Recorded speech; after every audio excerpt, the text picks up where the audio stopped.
Good morning. Welcome to Dave's Man Cave, the source for all your man-on-man needs.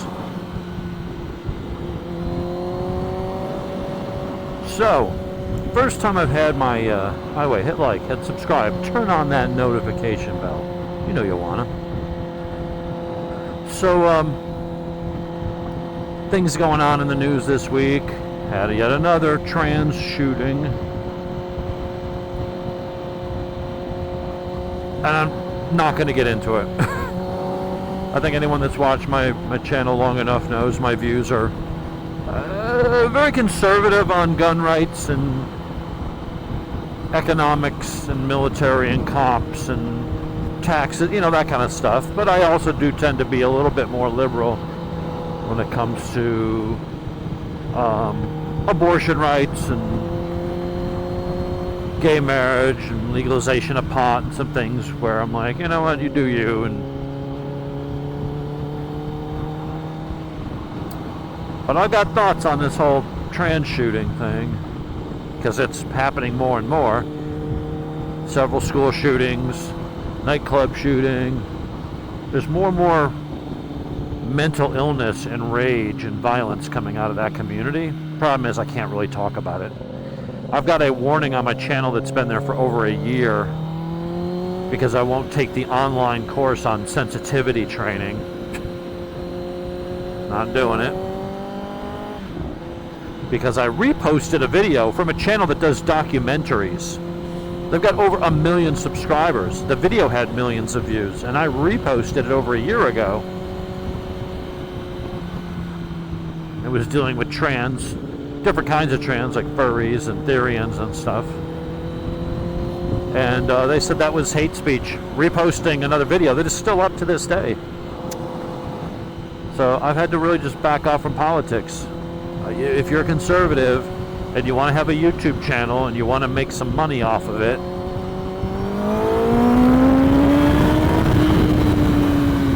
you cannot be conservative.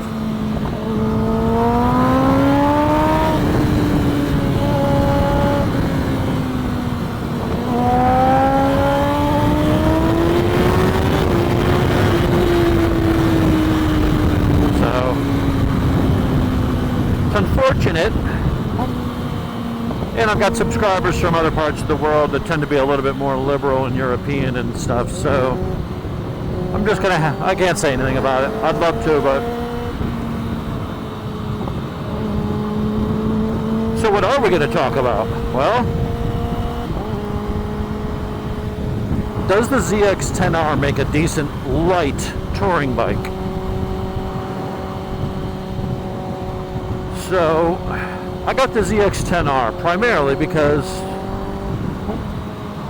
I didn't know how much longer at 53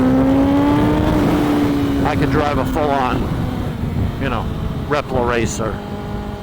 That's what these kinds of bikes are, honestly.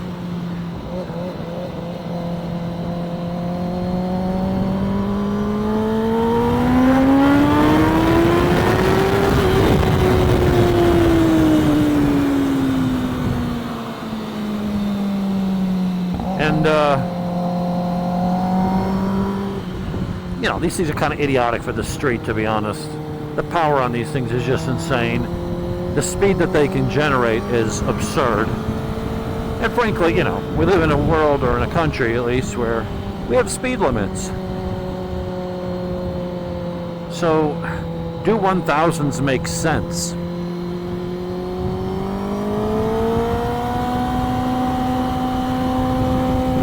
In a lot of ways, no. You know, if you're doing track days, it even depends on the track. For most people that aren't pros, you know, the difference in a lap time on Jennings or Barber or, yeah, is it really that much different? I mean, not really. A couple seconds. 600s and 750s and R9s are supremely capable. A lot more cost effective. Much better value.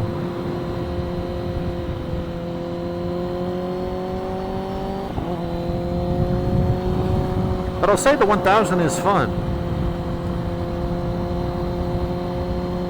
You know, the acceleration is just downright brutal. Now this one is not as brutal as some.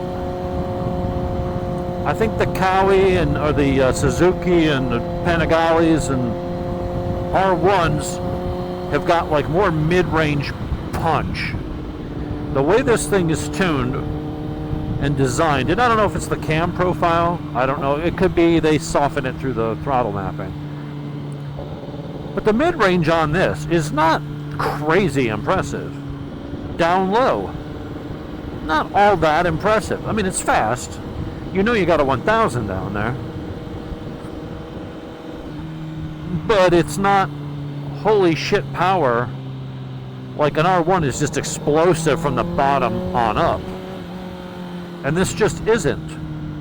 And so in some ways it doesn't feel as fast, but I think that's what makes this the better of the leader bikes. Hey, for a big guy, I have so much more room here. I rode this thing all day up in the mountains. The only thing sore are my thighs, my quads. And that's just because the way I ride, I don't slide so much from side to side. I probably should. I kind of lift myself up to move left to right to get off the bike for the turns. And so I'm doing all these like little mini squats. Well, when you do like, 900 of them in a day, that's a lot. So the next day or two, your quads are burning, your legs are stiff, you just, if you do it every day, your legs would be used to it, but you wouldn't just go out and run a marathon without training, right? So, but that's not the bike's fault. That's me and the shape I'm in and my technique. This thing feels so planted, so smooth, and I like the power delivery. It doesn't feel as fast in the mid-range, and it probably isn't. I think if you had a Gixxer 1000 with a flash and tune sitting next to this, and you're both just rolling along at like 6,000 RPMs, got an R1 in the mix, and you all just whack the throttle at the same time, the Cowie will probably fall behind a little bit. It's the top end. So the power is there when you want to go ludicrous speeds in a straight line, when you really want to go insane on track, on a straightaway or something like that, it's there. But like a 600 or a 750, you gotta be patient. You don't get that instant gratification unless you happen to be, already in a low gear and you got your revs up to 9,000-10,000, and then it's like, holy shit. The power is downright brutal up there, but it's still linear, it's still smooth, it is very, very manageable. The only thing I had to add to this bike was Healy bars. I'm still on the stock seat, stock suspension. I've had it set up properly. I've got the ECU flashed.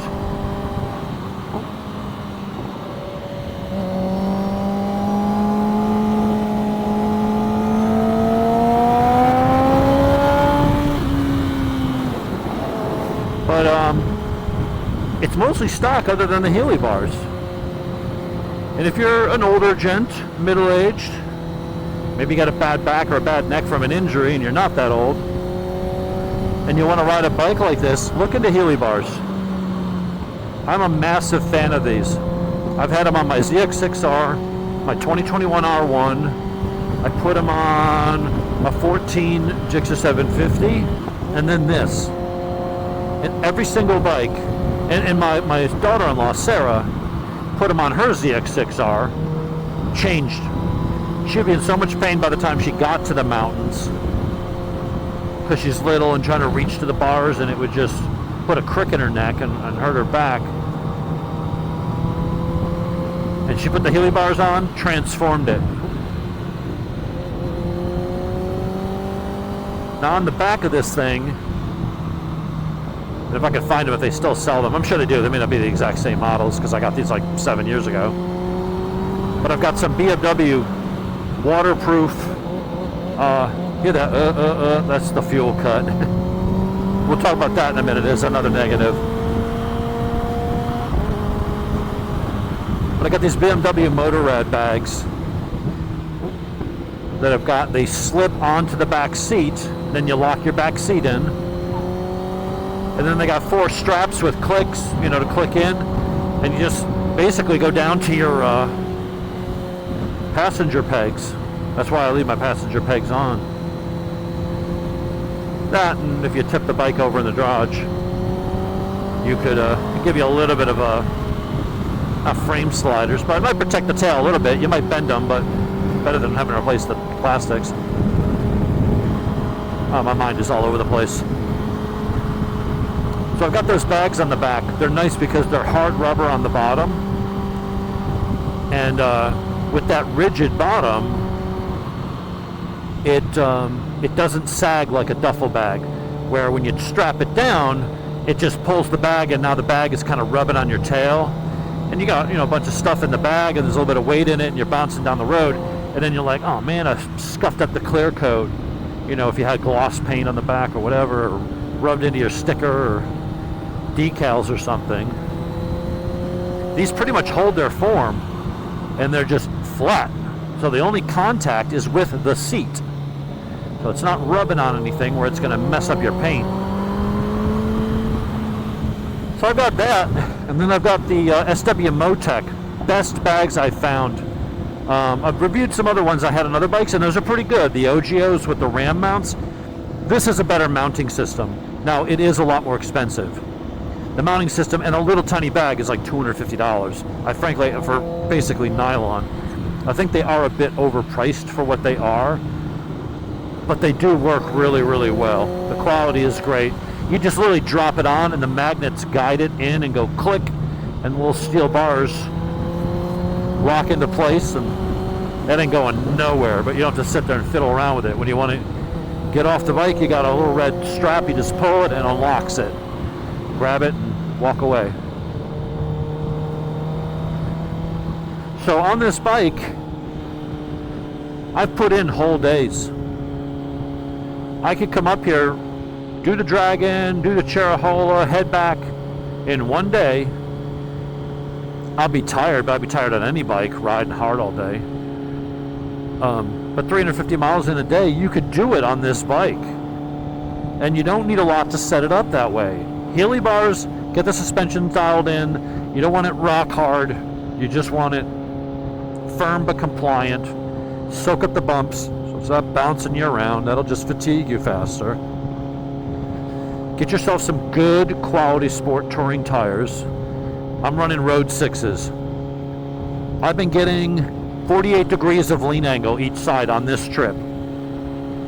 So I'm not about to dethrone Marc Marquez when it comes to lean angle, but for a 53-year-old kind of out of shape amateur rider, experience, I've been riding for 30 years, but not a pro by any means, not the fastest guy by any means. But to be able to go and on roads with, you see potholes and ripples, these aren't the best roads, and to be able to come up here on sport touring tires on a bike pushing damn near 190 horsepower to the wheel, to the extent that the guys behind me are like, how are your tires looking? I'm like, I don't know, they seem fine. They're like, every time you're mid-turn and you start pouring on the gas, they're like, you're leaving a black stripe down the road for like 70 yards or something. And they're like, and then you come into the turn, you brake hard, you come into the turn, and as you start coming out, you start leaving a black line going around the bend and down the road. I'm never feeling anything. I don't feel the back end sliding. I don't feel like the tire's spinning up at all. But these tires are amazing. Michelin Road 6s, man. I've used Road 5s before on bikes. Tracer 9 GT, Z900 RS. I don't know if I had them on my R1, but I had them on my ZX14, my MT10, my Speed Twin 1200. So I started with Road 5s, and then when the Road 6s came out, switched to those. I've done track days on them.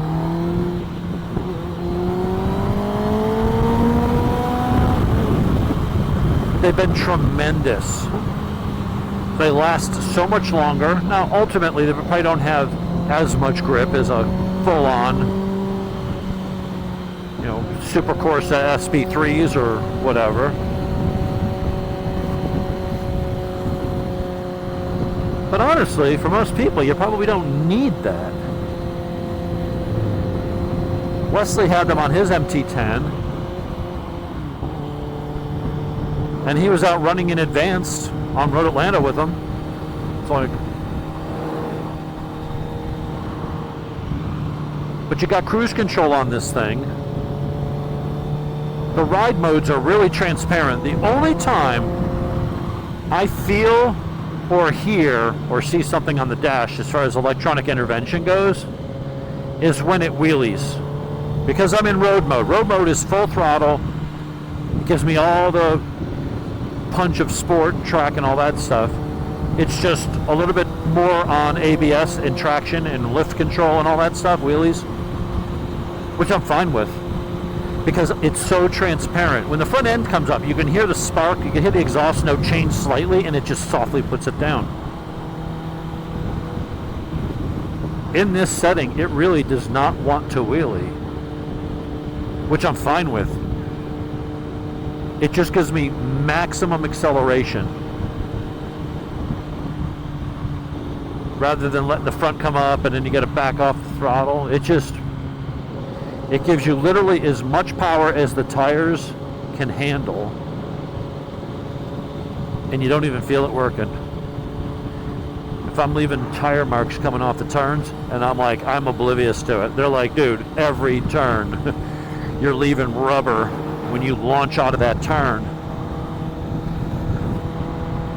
Tells me the guys at Kawasaki know what they're doing. The tire maker, I mean, it's brilliant.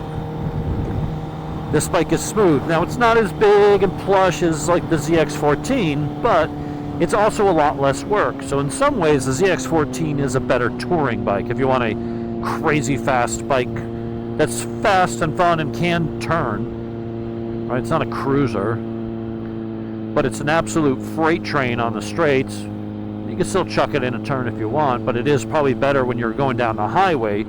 Smoother, bigger, torquier, run lower RPMs, use less fuel. It's longer, it's got more room, got a thicker seat. The ZX10 is a better touring bike, but this is surprisingly good. It's much lighter, so when you get to the turns, way less work. It's a race bike. You can just jump in and do everything you could do on a 600 or anything else for that matter. But I've got plenty of room on this thing. My legs are not cramped. They're aggressive. But you can just purr down the road and like soak up the miles with the cruise control. You're able to rest one hand and rest the other and stretch and move around on the bike.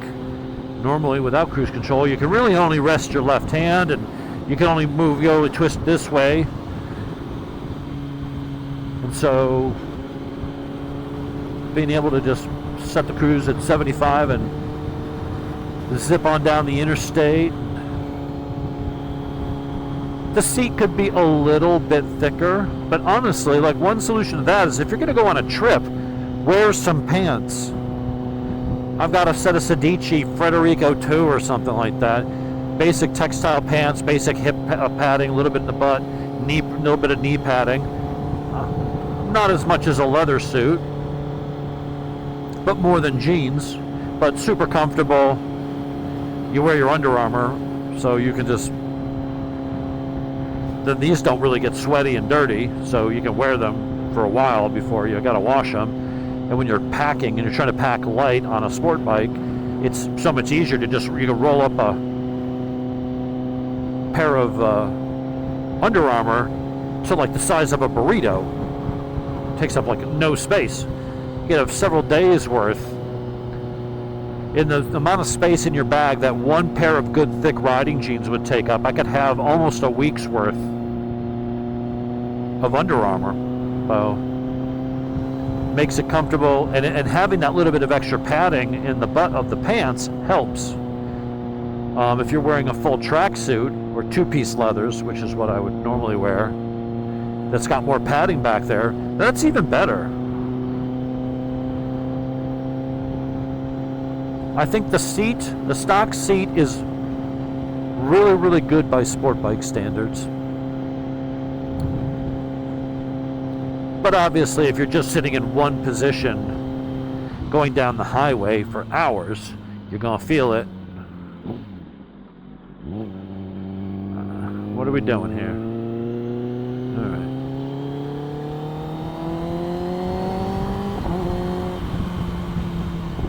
God, it's beautiful.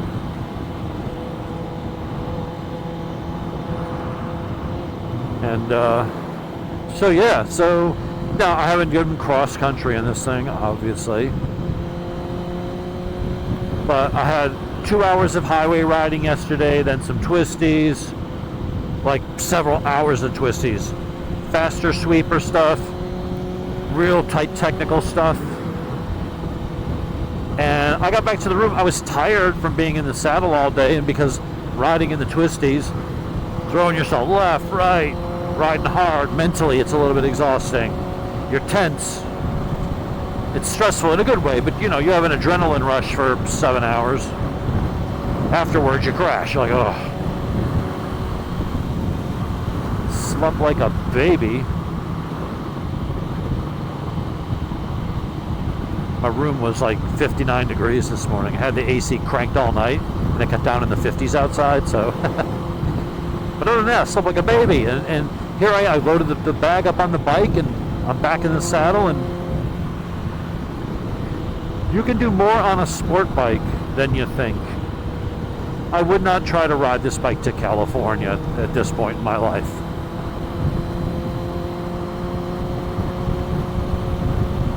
But I think if you're like, hey, I want to go to the mountains for a few days, or I want to go, 2, 3, 4 day trip, the biggest thing is what kind of riding is it? If it's all highway, you're probably not going to like it. That's where, Goldwing, Harley, something like that. But if you've got some fun stuff in between,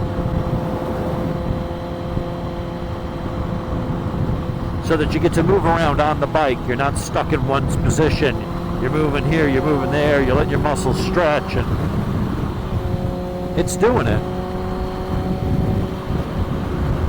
Other sport bikes I've had were not as good up here. The MT10, awesome, really good for doing touring. Put a windscreen on it, some heated grips. Whew. That thing was the balls. Probably get another one day. But all in all, I gotta say I'm very impressed with this thing. And I think, I was talking about the power before, I think that I don't want to say lackluster mid-range or low end. It's not weak. But compared to some other leader bikes, it feels a little weak. It'll still walk a 600. But I think that's what makes it good for touring, because it's not manic. It's not just blah, like berserker mode all the time. Berserker mode's up top. You want to get there? This will be your huckleberry. But if I'm in top gear here in 6th, we're at 5,000 RPMs. Let's get up to 5,000. Alright, so if I bury the throttle, it's like a brisk, but there's no real sense of urgency. It's just like a nice whoosh.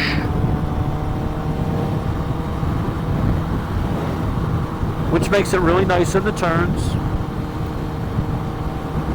I don't feel like you have to be as careful as you do on an R1 that's got that just stomp and torque mid-range. But again, you look at the acceleration here, just nice and smooth. Now, you get the revs up, so let's try 9,000. Yeah, it starts picking the front end up, it's insane. And I think that's a better power delivery for the street. It's relatively, not, I hesitate to use the word docile, but it's very controllable and predictable and smooth when you want it to be, and it's an unhinged lunatic without having to change the drive modes. The only thing I don't like about the bike mechanically is the fuel cut. Now, most bikes have fuel cuts because they got to have it for emissions purposes, whatever. It's just like so many cars now come with that bullshit start-stop feature, which I think is stupid, and it's bad for the damn motor because you have hydraulic bearings on your crank. So the motor's got to be running to build pressure to push oil up in there for the crank to sit on that layer of pressurized oil so it doesn't tear itself apart. And so starting your car is one of the worst times for your car, because for a split second all the oil's drained out overnight down to the pan, and it's just a thin oily film, but it's not enough to really be that. So when you start cranking the car, that thing spins around several times before the oil pressure makes its way up there. But there's just certain things the government says, well, we got to do this. And fuel cut is one of those. So when I go off the throttle here, the engine sounds like it's running, but it really isn't. It's physically turning off the injectors. Okay? Drop a couple gears. So when you're riding here at like 1% throttle, you're like your maintenance throttle, you're barely on the gas.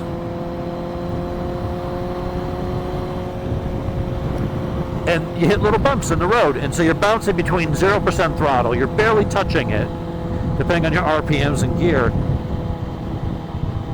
It kind of comes in and out, and it can be lurchy, because you're going from no power to injectors firing up or burp, and then you roll the throttle off a little bit, you hit bumps. So when you're on the side of the tire, that is unnerving, because while it may not have as much stop in the low and mid-range as some leader bikes, it's still a leader bike, and it's still got a lot of power down there. And so when you're on the edge of the tire trying to be smooth in the turn, the bike's going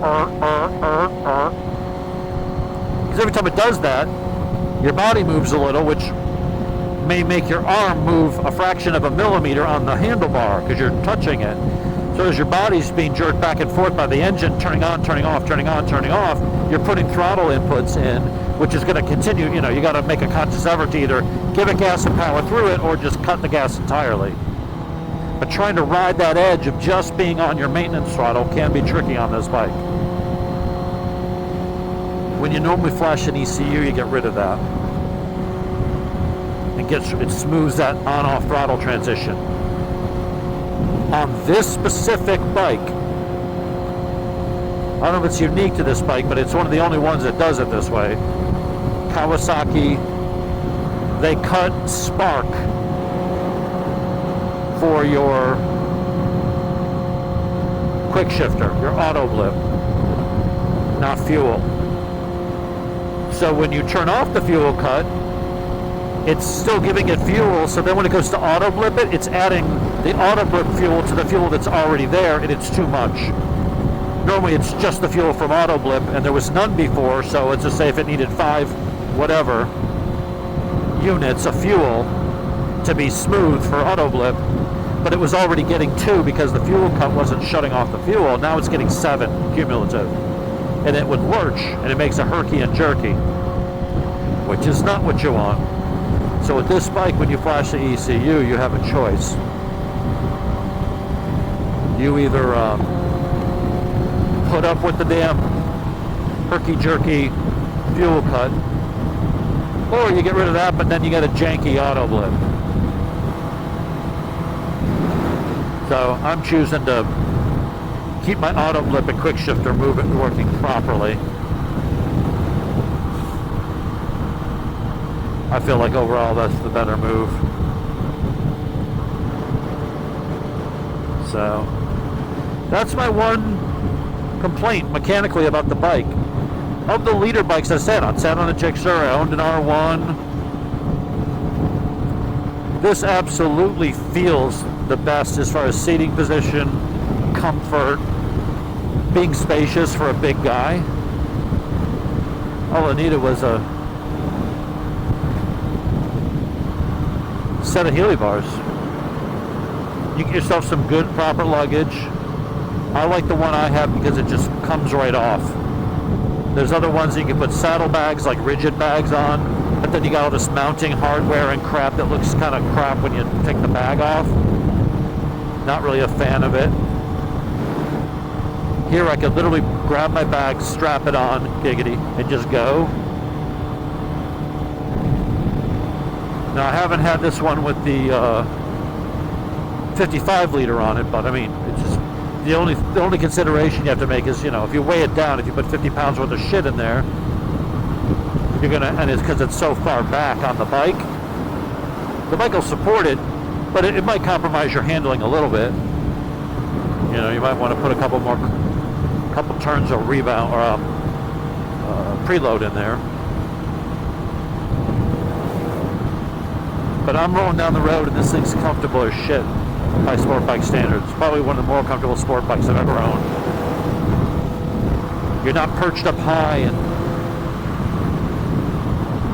you kind of sit, but you're not super low in it. You just kind of, it's very neutral. You sit in it more than on it. You can lean against the front a little bit, take the weight off your arms, especially if you got the bag there.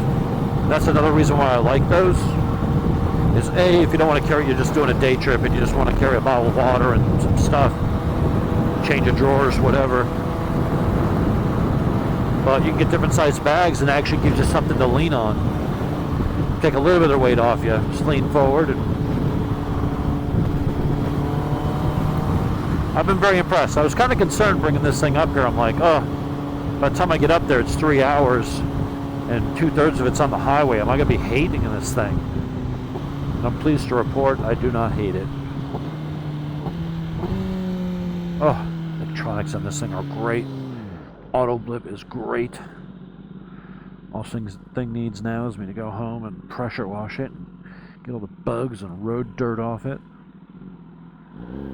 clean the chain.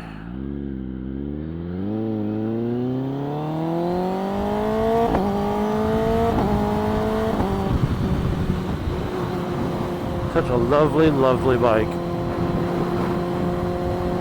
People tell you, no, you can't make a crap touring bike. It depends on your definition of touring. You want to go away for a couple days? Clearly it works. Anyway, folks, that's the first kind of longer ride report of the ZX10. Wasn't sure how it would fare up here, but it's doing great. It's doing as well as any bike I've ever owned. It's better than my Tracer 9 GT was. My Z900 RS, the cafe bike. I don't think it was, I mean, it was very comfortable, but I'd say this is at least as good. So, anyway, that's all I can think to say right now. Glad we didn't get into too much into politics. Kept it about the bike. So, yeah, the only thought I'll leave you with is Sydney Sweeney is not a Nazi or white supremacist. She's just a hot chick that makes trans women and fat girls feel inferior.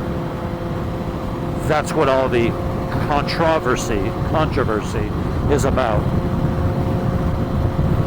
Marketing people is making advertising hot again. Make America sexy again. And the fatties don't like it. Anyway, have a good one. Talk later.